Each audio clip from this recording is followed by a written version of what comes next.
이 시간 하나님께서 우리에게 주시는 말씀은 마태복음 4장 1절에서 4절 말씀입니다. 제가 가진 신약성경 사면 마태복음 4장 1절에서 4절 말씀입니다.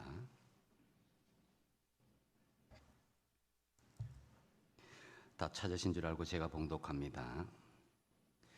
그때 예수께서 성령에게 이끌리어 마귀에게 시험을 받으러 광야로 가사 40일을 밤낮으로 금식하신 후에 줄이신지라. 시험하는 자가 예수께 나와서 이르되 내가 만일 하나님의 아들이거든 명하여 이 돌들로 떡덩이가 되게 하라. 예수께서 대답하여 이르시되 기록되었으되 사람이 떡으로만 살 것이 아니요 하나님의 입으로부터 나오는 모든 말씀으로 살 것이라 하였느니라 하시니 아멘. 잠시 기도하겠습니다. 하나님, 찬양 가운데 임재하신 그 은혜가 이제 말씀 가운데 임재하기를 기대하며 나아갑니다. 성령께서 말씀하여 주시고 우리 가운데 말씀으로 임재하여 주시옵소서. 예수님의 이름으로 기도하옵나이다. 아멘. 사랑하는 성도 여러분, 지난 한 주간 주님 안에서 평안하시고 잘 지내셨습니까? 앞뒤 좌우로 서로 반갑고 기쁜 마음으로 서로 교제하고 인사 나누겠습니다. 잘 오셨습니다. 반갑습니다. 사랑합니다. 축복합니다. 감사합니다. 오늘 말씀을 생각하며 따라하겠습니다. 빵보다 하나님의 말씀으로 살겠습니다. 오늘 본문에 큰 중요한 명제는 사람은 빵만으로 살 수 없다라는 것입니다. 즉 사람이라면은 먹고 마시는 이외에도 다른 것들로 살아가야 한다라는 그런 것이죠. 여기서 이 명제는 그러면은 사람은 무엇으로 사는가에 대한 그런 질문을 받을 수가 있습니다. 우리는 오랜 코로나로 인해서 이 성도들의 삶의 우선순위가 조금씩 바뀌고 있음을 볼 수가 있습니다. 무조건 우리는 주의를 지키고 무조건 어떤 일이 있어도 내 믿음의 자리를 우선순위로 하는 분들도 어쩔 수 없는 코로나의 상황 가운데에 그런 예배의 삶이 자꾸만 밀려가는 그런 일들이 벌어지고 있습니다. 그래서 코로나 상황 속에서 예배 드리러 가는 것 한 가족 안에서도 서로의 이견으로 불화가 일어나기도 한다고 합니다. 여러분은 요즘 무엇을 삶의 가장 우선순위로 삼고 있습니까? 세상 사람들은 주로 돈 버는 생각과 먹고 살아가는 생각, 이것들이 가장 우선순위일 것입니다. 하지만 구원받은 우리는 다릅니다.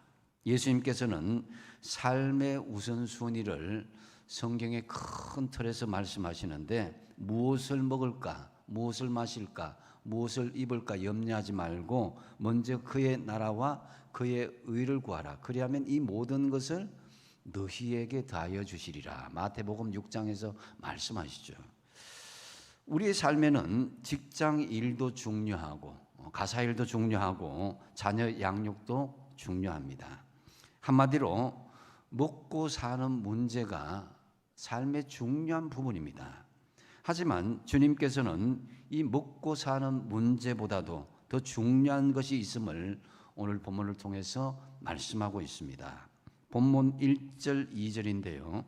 그때에 예수께서 성령에게 이끌리어 마귀에게 시험을 받으러 광야로 가사 40일을 밤낮으로 금식하신 후에 줄이신지라 그랬습니다. 그런데 왜 성령님께서는 예수님을 마귀에게 시험 받도록 광야로 이끄셨을까라는 그런 의문이 듭니다. 심지어 마가복음 1장 12절 말씀에 보니까 성령이 곧 예수를 광야로 몰아내셨다라고 기록하고 있습니다. 왜 성령님께서는 예수님을 광야로 몰아내시기까지 시험을 당하게 하셨을까? 특히 예수님께서는 바로 직전에 너는 내 사랑하는 아들이요 내가 너를 기뻐하노라 이렇게 음성을 들려주신 이유였습니다. 여기서 우리는 이 광야라는 이 원어적인 의미를 좀 살펴볼 필요가 있습니다. 이 광야는 히브리어로 미드바르입니다. 미드바르. 근데 이 접두어 여기가 미는 장소를 의미합니다. 이 따바르는 하나님의 말씀이죠. 그래서 이 광야라는 의미는 하나님의 말씀이 임하는 장소다. 이렇게 해석할 수가 있는 것입니다. 또 한 단어를 또 보면요, 히브리어로 성전이라는 말이 있습니다. 성전은 미크다시다 이렇게 이야기합니다. mid은 아까도 이야기했다시피 장소를 이야기하고, 크다시는 이제 접두하고 붙었을 때인데 크다시인데, 따로 떨어졌을 때는 거룩 카도시라고 합니다. 구별되다 이런 뜻이죠. 그래서 이 미크다시 성전은 거룩한 장소다, 이렇게 의미가 해석되는 것이죠. 그래서 이 거룩함 까도시가 이루어지는 장소가 성전 미크다시인 것이고, 하나님의 말씀 이 따바르가 임하는 곳이 바로 광야 미드바르라는 그런 의미인 것입니다. 이처럼 오늘날 광야의 개념과 고대 유대인들이 가지고 있는 이 현대에 우리가 광야를 생각하는 것과는 조금 다른 의미로 우리가 광야를 바라볼 수 있어야 되는 것입니다. 그래서 유대인들은 하나님의 말씀을 듣기 위해서 광야로 나가는 그 장소가 바로 이 광야라는 것입니다. 그래서 하나님의 말씀을 듣기 위해서 광야로 나간다는 것은 하나님과 대면하는 것이요 거룩한 장소, 그래서 성전으로 나간다는 의미와 같이 연결될 수가 있는 것입니다.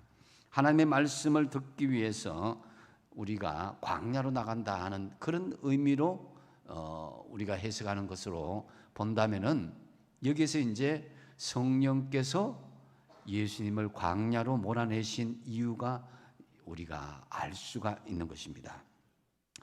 메마른 땅, 양식을 구할 수 없는 땅에서 매일매일 하늘에서 주시는 만나를 주시고 매일매일 하나님을 만날 수 있는 그곳이 바로 광야라는 것입니다.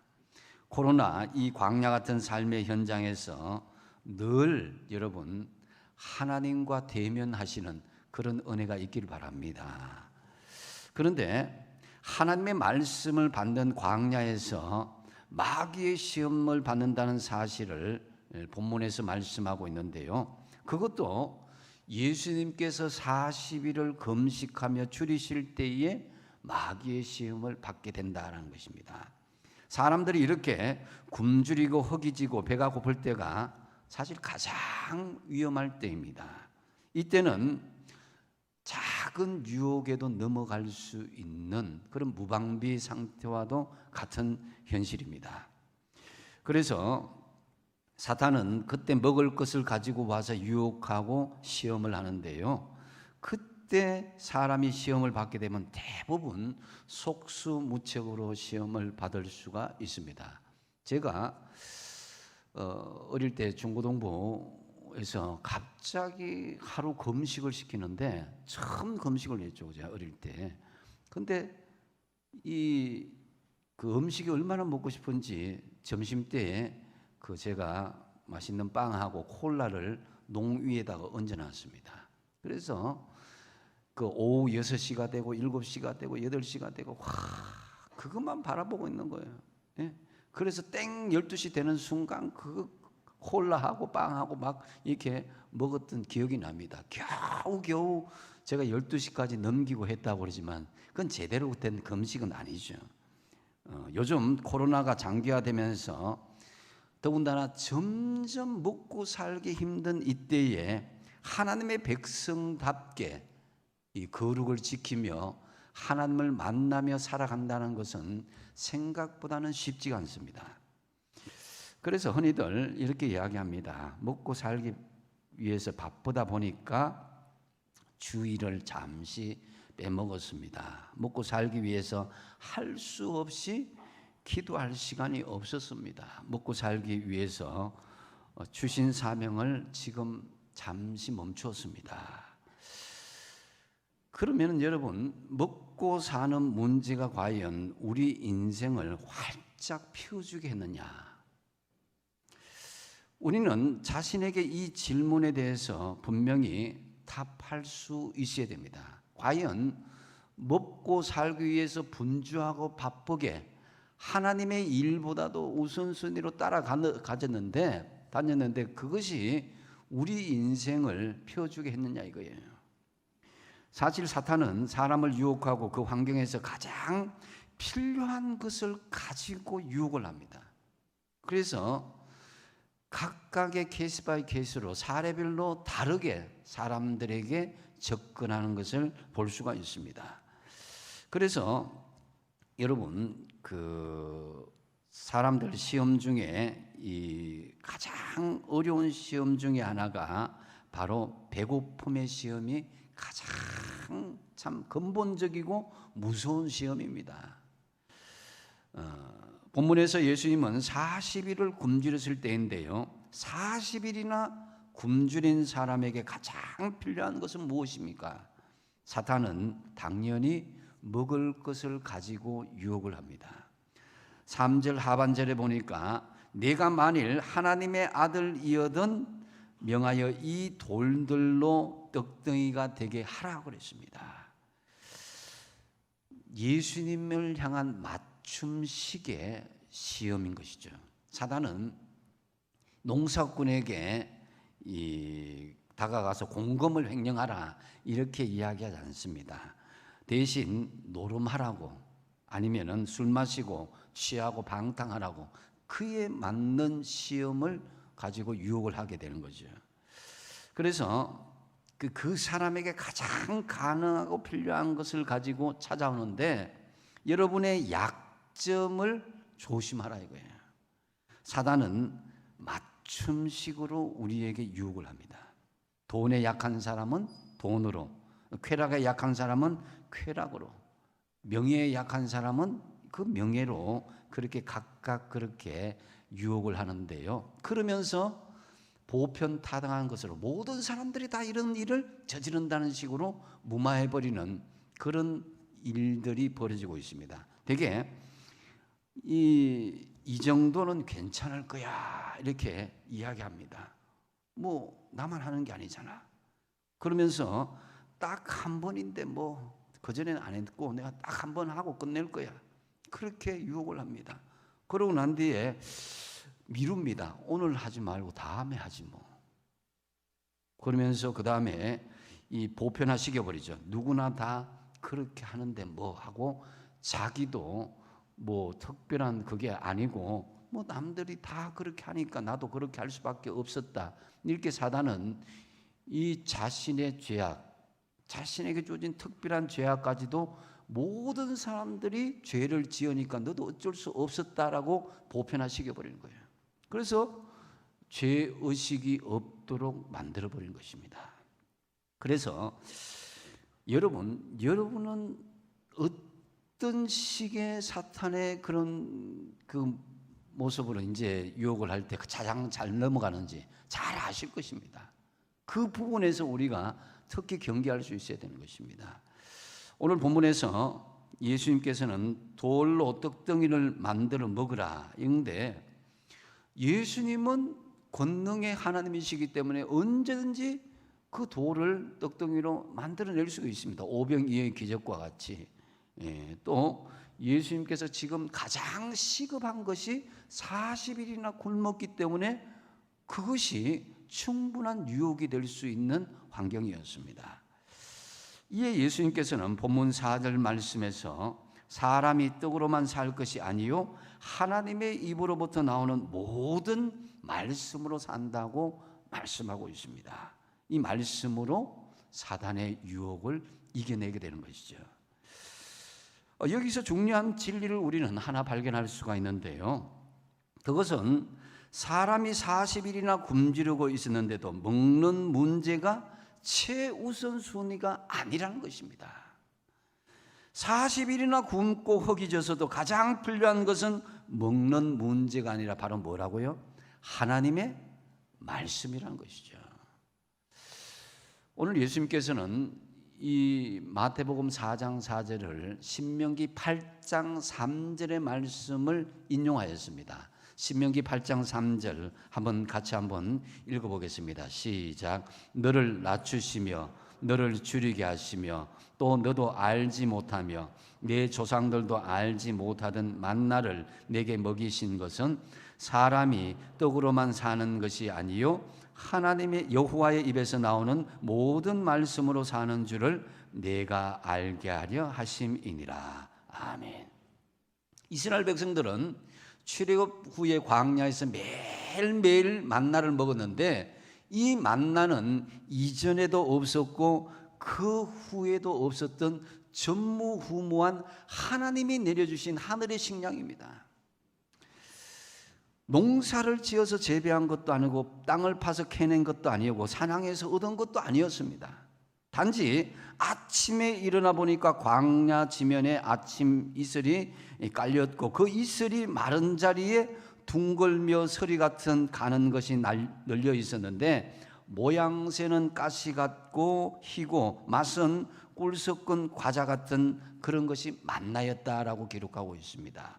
이 만나는 오직 하루 분량만 거둘 수 있었는데요, 만약에 하루 분량 이상 거둘 경우에는 다음날 아침에 벌레가 생기고 역한 냄새가 나서 먹을 수가 없었습니다. 다만 안식일 전날에는 안식일 날 먹을 것까지 이틀치를 따라 미리 거두어 보관하였는데 그런 경우에는 하루가 지나도 전혀 변질되지 않았던 것입니다. 이를 볼 때 이 만나는 하나님의 말씀의 창조적인 능력에 의해서 공급되었던 일용할 양식 그 자체였습니다.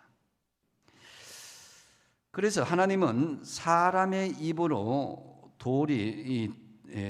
사람의 입으로 들어가는 이 만나를 통해서 교육하기를 먹고 사는 이 떡으로 살려고 자기 힘으로 의지하는 대신에 하나님의 입에서 나오는 말씀으로 사는 존재임을 깨닫도록 한 것입니다. 그런 의미에서 이 만나는 바로 우리의 생명의 양식이고 로고스이신 예수님을 의미한다라고 할 수 있는 것입니다. 여러분, 지금 우리가 처한 이 코로나의 위기, 대한민국의 위기, 이 세계의 위기는 경제가 아니라 하나님의 말씀이 없는 위기라는 이 인식을 분명히 하셔야 될 것입니다. 우리 믿음의 사람들이 이러한 인식이 없으면은 그저 먹고 마시고 입는 문제에 분주하게 따라다니기 바쁠 것입니다. 아모스 8장 11절 말씀에 하나님께서는 아모스 선지자를 통해서 이렇게 말씀하십니다. 주 여호와의 말씀이니라. 보라, 날이 이를지라 내가 기근을 땅에 보내리니 양식이 없어 주림이 아니며 물이 없어 이 가람이 아니요 여호와의 말씀을 듣지 못한 기갈이라고 그랬습니다. 마지막 날 하나님은 땅에 기근을 보내시는데요, 그 기근은 다른 기근이 아니라 양식이 없거나 물이 없는 그런 기근이 아니라는 것입니다. 바로 하나님의 말씀을 듣지 못한 영적인 기갈 때문에 너희들이 멸망할 수 없다라는 것입니다.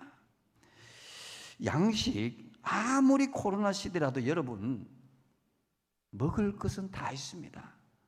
코로나 시대에 굶어 죽었다는 사람 없습니다.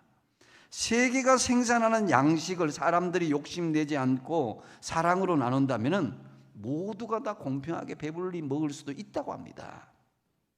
과거 한국은 초건 목피로 건명하는 시들이 있었습니다. 나무 껍데기로 뿌리로 음식을 이렇게 먹었던 참 어려웠던 시절이 있었습니다. 그래도 살았습니다. 방글라데시 하루 한 끼 먹는 사람이 많아도 행복 지수는 최고 지수라고 그럽니다. 반면에 이 스웨덴 같은 나라는 국민 소득이 5만 불이 넘어도 이 자살은 세계 최고입니다. 한국 역시 3만 불의 소득이 넘고 잘 살아도 죽고 싶다는 사람들이 한두 사람이 아닙니다. 이는 무엇을 말해주는 것입니까? 경제 문제는 없으면 없는 대로 또 있으면 있는 대로 그런 문제라는 것입니다. 그것이 절대적인 문제가 아니라는 것이죠. 많은 사람들이 하나님을 더 잘 섬기겠다는 그런 현실적인 이유로 좀 더 나은 직장을 하나님께 요구하고, 좀 더 좋은 배우자, 좀 더 좋은 집을 위해서 기도하며 소원합니다. 먹고 마시고 입는 환경이 좀 더 나아지기를 소원하고 있죠. 그런데 그 자체는 나쁘진 않습니다. 저는 믿는 사람들이 잘 살고, 믿는 사람들이 좋은 직장 다니고, 믿는 사람들이 좋은 환경에서 다니는 것, 그건 참 바람직한 일이라고 생각합니다. 하지만 그것이 절대적이 될 때가 문제라는 것입니다. 사람이 떡으로만 살 것이 아니요, 다시 말씀드려서 먹고 살고 입는 문제, 이것만 살 때에 그게 문제가 되는 것입니다. 그것도 필요하지만 다른 것, 더 중요한 것을 가지고 살아야 된다는 거예요. 그래서 우리가 처음에 목적을 잊어버리고 먹고 사는 문제에 목을 메고 달 때에 그때부터 문제가 생기는 것입니다. 우리가 떡만 있으면 산다라고 말하는 것은 분명히 불신앙입니다. 또 떡도 필요하고 하나님의 뜻도 필요하다 말하는 것도 엄밀히 이야기하면은 불신앙입니다. 절대적인 하나님 말씀이 앞서지 않기 때문입니다. 그리고 떡 문제가 해결되기까지는 일단 하나님의 뜻은 뒷전으로 밀쳐두는 것도 불신앙입니다. 그리스도인이라면 하나님의 뜻으로 산다는 분명한 원칙을 가지고 이 떡의 문제를 접근해야 되는데, 이 떡은 바로 하나님의 말씀이 최우선순위가 되어야 된다는 그런 의미입니다. 어떤 경우에도 하나님의 말씀을 무시한 채 먹는 문제 자체만 따로 떼어내어서 중요하게 취급해서는 안 된다는 것입니다. 하나님의 말씀이 어찌되었든 우선 내 발등에 떨어진 급한 불부터 끄고 보자, 그렇게 생각해서는 안 된다는 것입니다. 일단은 빚부터 갚고, 일단은 취직부터 해놓고, 일단은 결혼부터 해놓고 나중에 예수 잘 믿어야지, 하나님 말씀대로 살아야지. 하나님의 모든 말씀, 곧 하나님의 뜻은 가끔 고려할 사항이 아니라 최우선 순위에서 밀려날 때에 그것이 문제가 된다는 거예요. 하나님의 말씀을 생각하면서 돈도 벌고, 하나님의 말씀이 우선순위를 생각하면서 결혼도 준비하고, 하나님의 말씀을 세우면서 취직도 준비할 수 있어야 된다는 거예요. 명예나 지위나 재물이나 어떤 목적을 추구할지라도 우리를 인도하시는 하나님의 뜻과 말씀에 일치하는지에 대해서 우리가 초점을 잘 맞춰야 됩니다. 그래서 고린도전서 10장 31절 말씀에 그런즉 너희가 먹든지 마시든지 다 뭐라고요? 하나님의 영광을 위해서 하라. 하나님 말씀에 순종하고 하나님의 그 뜻대로 위하는 것, 이것이 하나님의 영광을 위해서 하는 것이 아니겠습니까? 그래서 하나님의 백성의 특징은 본질적으로 현실적인 필요인 떡의 문제에 따라서 움직이는 사람이 아니라 하나님의 말씀, 하나님의 뜻에 따라서 움직이며 배고픔보다도 하나님의 인도하심에 더 민감하게 우리가 반응하면서 살아야 되는 사람이란 것입니다. 그런 거로 우리 믿음의 사람은 어떤 상황, 어떤 시간에도 당장 눈앞에 보이는 먹고 사는 문제를 선택하기보다는 그럼에도 불구하고 하나님의 말씀을 붙잡고 나갈 때에 그 영적인 생명의 끈이 우리를 살릴 수 있다는 것입니다. 여러분, 에서를 보십시오. 에서 당장 배고픔을 참지 못해서 팥죽 한 그릇에 장자권을 팔아 넘겼습니다. 그리고 팥죽 한 그릇을 맛있게 먹습니다. 그 당시에는 정말 자기가 원하는 거 배불리 먹고 충족되었을 것입니다. 그 순간 만족했는지 모르지만은, 그런데 그러고 나서 에서가 얼마나 비참하고 초라한 인생으로 전락하고 말았습니까?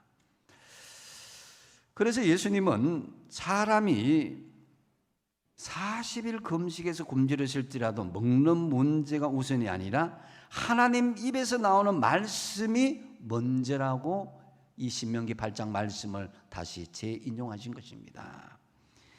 우리 인간은 육적인 존재이기 전에 영적인 존재입니다.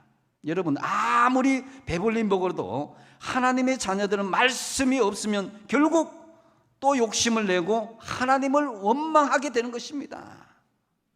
떡보다도 하나님의 말씀을 우선으로 사시는 저와 여러분 되시기 바랍니다. 그것이 우리 영혼이 사는 길이고 우리 육체가 사는 길입니다. 요한복음 생명의 떡장인데요, 6장에 보면은 6장 49절에 너희 조상들은 광야에서 만나를 먹어서도 죽었다고 그랬습니다. 바로 육신의 떡만을 추구하며 사는 사람들은 다 죽는다는 것입니다.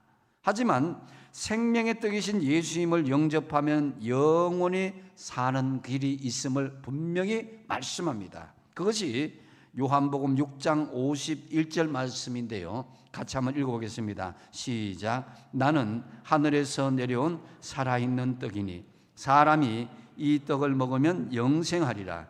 내가 줄 떡은 곧 세상의 생명을 위한 내 살이니라. 아멘. 그래서 예수님은 우리 영혼을 진정으로 만족시키기 위해서 오신 생명의 떡이라는 거예요. 단순히 우리가 하나님의 말씀을 읽는다 이렇게 생각하지 마십시오. 살아있는 예수님의 살아있는 예수님의 생명의 떡을 내가 섭취하는 것이 바로 하나님의 말씀을 받는 것입니다. 그래서 그 하나님 말씀 받을 때에 내 혼과 영감의 관절과 골수가 찔러 쪼개는 그 은혜의 역사가 역동적으로 일어나게 되는 것입니다. 우리는 40일을 굶주린 상태에 놓여 있을지라도 먹을 것이 먼저가 아니라 말씀이 먼저인 존재가 되어야 되는 것입니다. 생명의 떡이신 예수님을 내 마음속에 온전히 영접하고 예수님의 말씀과 뜻과 순종하는 것이 먹고 사는 문제, 즉 떡 문제를 극복할 수 있다라는 것입니다. 평생을 가난한 빈민 목회를 하신 한 목사님이 계셨습니다. 이 유명한 간증인데요, 어느 날 이 목사님이 길을 가다가 길바닥에 쓰러진 이분을 덜쳐 업고 집으로 데리고 왔습니다. 집으로 데려와서 극진하게 간병을 했는데 이 간병하는 사람이 바로 폐병으로 죽어가고 있는 사람이었습니다. 옛날 같으면 피를 쏟아내는 이 폐병 아무도 접근하지 않았는데 이 목사님은 정말 목숨을 걸고 이분을 잘 간호해서 건강을 회복시켜 줬습니다. 그러고 난 뒤에 이 사람이 고맙다고 하면서 정상적으로 그 자기의 삶의 자리로 돌아갔습니다. 참 보람을 느꼈다고 합니다, 그때에. 그런데 몇 달이 지난 후에 그 부인이 찾아와서 그 목사님에게 사투리질을 하는 거예요. 당신이 내 남편을 죽였다고 막 그렇게 난리를 치는 겁니다.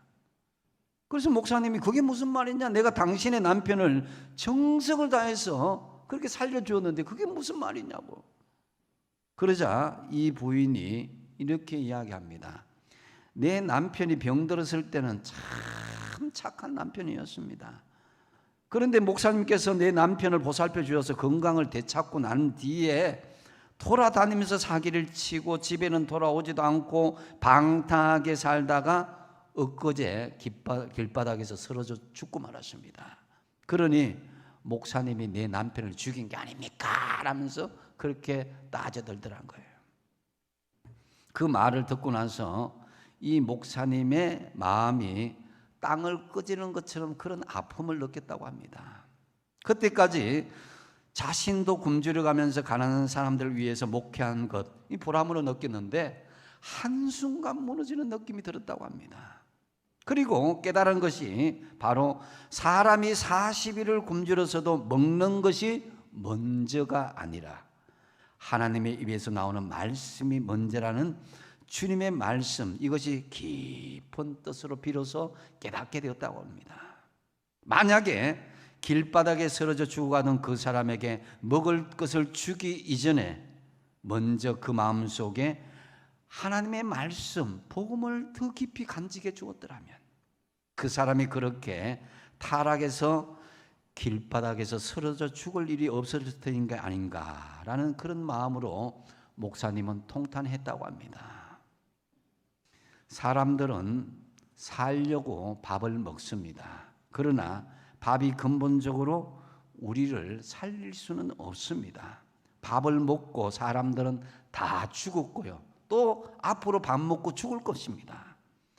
사람이 살기 위해서 밥을 먹지만 그 밥을 먹고 영원히 사는 사람은 없습니다. 모두 밥을 먹고 죽었고 죽습니다. 오래 살기 위해서 보약을 먹지만 그 보약을 먹고 나중에 다 죽습니다. 여러분, 사는 것이 입으로 들어간 밥만이 아닙니다. 우리의 양심만이 아닙니다. 보약만이 아닙니다. 우선 오직 로고스이신 말씀이신 예수님이 생명임을 믿고 그 말씀 안에서 살아가는 것, 이것이 영생의 길임을 믿으시기 바랍니다. 이제 말씀을 맺습니다. 코로나가 창궐하는 지금 이 시대는 우리 믿는 사람들에게 당장의 배고픔의 문제가 큰 시험거리로 다가오고 있습니다. 사람은 굶주리고 허기지고 배가 고플 때가 가장 위험한 때인데 그때에 사단이 우리 믿음의 사람들에게 유혹을 할 것입니다. 베드로전서 5장 8절 말씀에 건신하라 깨어라 너희 대적 마귀가 우는 사자같이 두루다니며 삼킬 자를 찬다고 그랬습니다. 사자가 우는 것 보면 무섭습니다. 그런데 그 사자가 두루다니면서 삼킬 자를 찾는다. 그 삼킬 자가 누구냐? 유혹에 잘 빠지는 사람, 시험에 잘 빠지는 사람, 그런 사람들 딱 삼킨다는 것입니다. 그래서 코로나 시대 사탄은 우리를 예배의 자리에서 자꾸만 멀리 떼어놓고자 노력하고 힘쓰고 있습니다. 코로나 때문에 예배드리지 못했어요. 먹고 사는 문제 때문에 예배드리지 못했어요. 분주하고 바쁜 어떤 일 때문에 예배드리지 못했어요. 그렇게 유혹과 합당한 핑계를 끊임없이 사단은 우리에게 제공하면서 우리에게 늘 예배의 자리, 하나님의 말씀의 자리에 멀어지게 한다는 것을 우리가 깨우치면서 경계할 수 있어야 될 것입니다. 오늘날 인간은, 모든 인간의 비극은 떡으로만 사는 데에 있습니다. 오직 떡으로만. 돈을 벌지만은 여러분, 하지만 돈에는 생명이 없습니다. 밥을 먹지만 밥에는 영원한 생명이 없습니다. 이 땅에 어떤 것도, 어떤 것을 가져도 거기에는 생명이 없고 거기에는 완전한 만족도 없는 것입니다. 그래서 사람이 떡으로만 살려고 할 때에 동물적인 존재로 타락하게 많은 것입니다. 무엇을 먹을까, 무엇을 마실까, 무엇을 입을까, 여기에 집착할 때에 사람은 더 비참한 존재가 되어버리는 것입니다. 왜냐? 나보다 더 잘 살고 잘 먹고 잘 누리는 사람이 있기 때문에 항상 그것을 추구하다 보면 나는 비참한 존재로 되어버리는 것입니다. 그래서 먹는 것에 욕심이라는 독을 사단은 우리에게 뿌리고 다닙니다. 마귀는 끊임없이 하나님보다 떡만 있으면 된다고 속삭입니다. 사단은 하나님의 자녀들에게 돈이 있어야 인정받고 돈이 있어야 사람 구실할 수 있다고 속삭입니다. 그 다음이 떡 다음이 신앙이라고, 돈 다음이 신앙이라고 유혹을 하게 되죠. 그래서 여러분, 그리스도인 중에는 4가지 종류의 사람들이 있다고 그러잖아요. 피시 크리스찬, 물고기가 물을 떠나면 살 수 없듯이 항상 하나님의 말씀 안에서 사는 그리스도인들, 물속에 사는 그리스도인을 이야기합니다. 그러니까 고기, 물속에 사는 고기처럼 이 말씀 안에서 거니는 우리 그리스도인을 이야기하는 거죠. 그 다음에 버드 크리스찬입니다. 새 크리스찬. 그 새는 9일 동안 먹지 않아도 된다고 합니다. 주일 예배 가끔 빼놓고 교회에 나와서 버티는 그리스도인, 그 정도로 이야기하죠. 그 다음에 자 크리스찬이라서 개와 같은 그리스도인. 개는 한 20일 정도 먹지 않아도 산다고 합니다. 한 달에 한 번 정도, 두 달에 서너 번 정도 교회 와서 예배 드리고 가는 그리스도인을 가르쳐 붙여진 이름이라고 합니다. 그 다음에 터틀 크리스찬이라고 해서 거북이는 한 50일 정도 먹지 않아도 충분히 산다고 합니다. 두 달에 한 번 정도 예배 드리고 은혜 받는 그리스도인을 가르쳐 붙여진 이 이름입니다. 근데 우리가 가만히 생각해 보면은 내가 어느 종류의 그리스도인인가? 오늘날 이 시대에 물론 코로나가 핑계되고 바쁜 것도 핑계되고 먹고 사는 것도 핑계가 되지만 우리는 이러한 거북이 이 성도 같은 신도 같은 사람이 되지 말아야 됩니다. 피시 크리스찬, 늘 하나님의 말씀 안에서 거니고 하나님의 말씀 그 물 안에서 생명의 물 안에서 늘 거니는 그런 말씀 안에서 헤엄치며 살아가는 물고기 성도가 되시기 바랍니다. 오늘 본문 4절 말씀에 주님이 다시 말씀하십니다. 사람이 떡으로만 살 것이 아니요 하나님의 입으로부터 나오는 모든 말씀으로 살 것이다.